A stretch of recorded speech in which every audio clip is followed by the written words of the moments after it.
Zomboss battles are a level that I have always viewed as being deceptively hard. A big machine that can summon zombies and destroy lanes of plants should be a big threat, right? But the plants given are usually powerful and can overcome the Zombots easily, especially because upon playing multiple times you can just lock in a strategy. However, not all of them are straightforward, and this list ranks all of them from easiest to hardest. This list is only for the 10 bosses at the end of every regular world. The bosses at the end of the expansion levels are excluded from this, so that's why you won't see the abomination that is Wild West Day 35 on here, and I'm also not ranking the ones in modern day. I'm GMVS, let's begin. The easiest boss battle is the Pirate Seas one. You get Snapdragons, which are obviously a beast when given plant food, coconut cannons which you can just shoot at the plank walker at any time, spike weeds to make barrel rollers essentially useless, and even cherry bombs, which honestly make the level just stupid. This Zombot also doesn't have any missile attacks. You have the less intimidating imp cannon replica, which can be an issue if one lands on the leftmost tile, but you can easily boost a kernel pole or spike weed to take them out. And a slight learning curve on this level is finding out that the kernel pole's plant food can't stop the Zombot's charge attack, but aside from these minor setbacks, it's easy as pie. The second easiest Zombot is Far Future's creation, the Zombot Tomorrowtron. He may be the tankiest Zombot, but that's balanced out by the fact that you're using Citrons. Him and the Laser Beam make this fight easy to win even though there's only 4 plants overall, and even then the Infinite is barely useful after the first stage.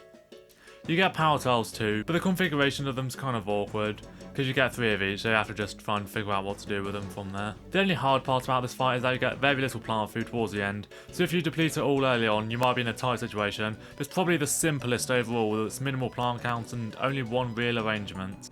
8 is Jurassic Marsh with a Dinotronic Mechasaur. The final regular boss battle is a funny one to me, because it clearly tries to ramp up the difficulty quite a bit, but fails. It's pathetically easy because you can just cheese the battle by using bonk choice as far right as possible, and what makes it even easier is that the primal pea shooters can stun the bot so he spawns zombies at the same pace that dead people wrestle. 2 defensive plants and the god himself, Primal Potato Mine, also make the battle quicker to win. You'd think that with this description that this battle would go at the bottom spot, but just by virtue of the fact that dinosaurs are present means it can't be. The pterodactyls and ankylosaurs in particular can possess a threat, and the gargantuas are still present, the one with way too much health may I add, but the sheer offense from the plants means you shouldn't be sweating too much when playing this one. Number 7 is the Zombot War Wagon in Wild West. Not Day 35, Day 25, the one that's fairly straightforward, but a step above the last 3. The minecarts mean you actually have to devise a strategy rather than just switch your brain off and rely on instant kills. My preferred setup is a pea pod on one and a melon pole on the other to support with the other melons, which I plant based on numbers. Winter melons in the even numbered lanes to allow chilling across the board, and melon poles in the odd numbers. And just 2 lightning reeds can deal with the chickens fine. Boosting a lightning reed can also ruin the Zombot. The other problem is that he can take out multiple plants at once with his missiles, which he can also shoot across minecarts. Regardless, with the power of the plants used, this one is still not that bad. Outside of the top 5 is Lost City. This battle also has bonk choice, although it's not as easy to rely on those, as both Excavator and Turquoise Skull zombies are present, which can easily dispose of them. The hardest part is probably the first phase, as the presence of Excavator and Parasol zombies will require a Red Stinger and AKEE in every lane. The awkward trap tile placement means that if the middle boulder is triggered, the outside plants will be destroyed, and of course the ever-static Gondola can drop sandbags on the fire tiles whenever he wants, resulting in the loss of a lane, and unlike the first 4 boss stages you can't block this attack in any way, so you can only protect a single plant by giving it plant food. However, despite these setbacks, this level isn't really that hard. First of all, although you have no lawnmowers, you can just plant on the boulder trap tiles as a last resort. Although they do have a delay before you can use them again, you can do this multiple times, so it's hard to actually lose this level. Also, plant fooding red stingers can easily drain the boss's health.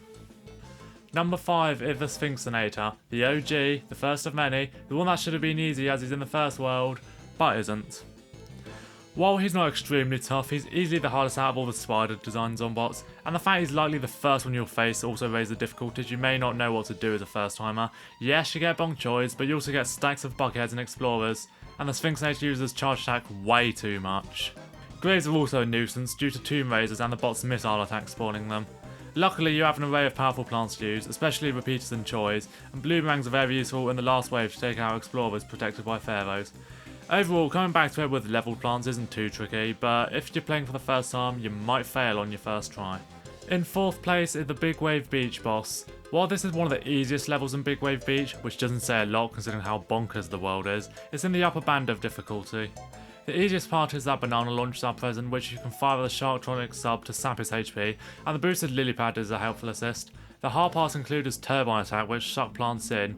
You can utilise the unique counter of the Tangle Kelp to remedy this, and this is recommended as while you can boost offensive plants to stun him, all the ones here have an activation delay when fed with plant food, so they might be insufficient. The other obstacle are the goddamned Octo Zombies in the final phase, which can cause mayhem across the lawn, so get the banana launchers at the ready. Into the top 3 is the Frostbite Caves boss. The Tuskmaster 10,000 BC being this high may be questioned, as a lot of people seem to find this one easy, but I always found destroying the layers of ice troublesome. Once they are down, it is pretty easy to pour damage on the Tuskmaster, as you have the least health out of all the Zombots. But a lot of it is dictated by how many pepper bolts you can get, and for some reason they're super rare. Literally rarer than a cherry bomb in the Pirate Seas boss. How do you legislate for that?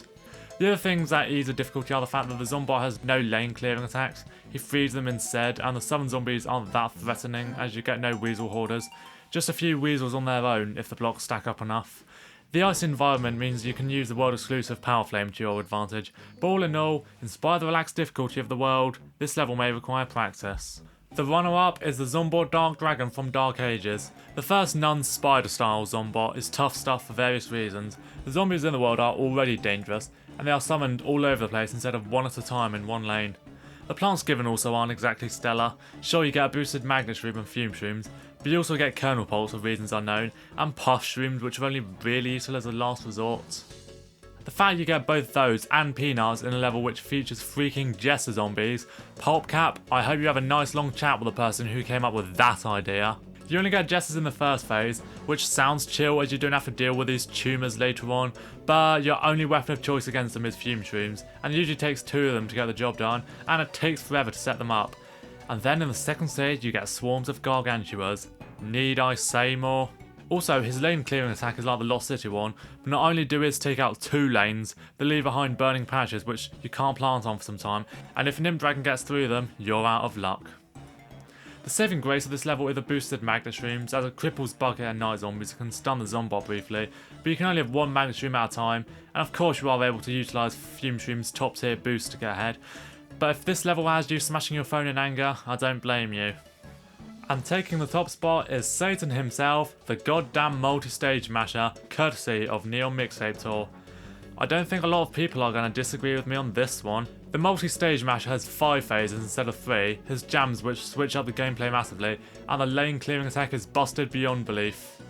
No need for a charge tank when the speakers can send out shockwaves with no warding and cannot be countered at all even with plant food. The plants given are pretty good in general, though the fact you can only have 3 cacti present at once is just taking the mickey. Also, you're closest thing to an instant kill of the Celery Stalker, and none of the plants have a plant food ability that can sub in for an instant kill, except the Fat Bee to a very limited extent. I can't even stress how many lawnmowers I've lost from trying to boost the cactus at the last second. So if there's anything with the toughness of at least an arcade zombie in the leftmost lane, there is nothing you can do. Cacti are generally the key to win this level, due to their shots piercing through zombies and reaching Dr. Zomboss. Also, did I mention the 5th stage? The only zombie summoned is the Hair Metal Gargantua, but you get loads of them and you get no plant food at all at this point, so you have to rely on stockpiling them from previous phases, and this also means it's essentially guaranteed you won't pass this level the first time because you might just blow all your plant food in the previous stages. Your best bet is to spam cacti and plant Fat Bee near the stage to try to take out Zomboss ASAP before the Gargantuas make it to your house, because as if you still have all your lawnmowers by this point. Yeah, hardest boss battle by a landslide. This may be a fan favourite world, but this boss battle no doubt has led to the most rage quitters. Those are my takes on the Zomboss battles in every world. Thanks so much for watching, leave your thoughts in the comments below, leave a like, hit subscribe and please share this video to your PVZ loving friends.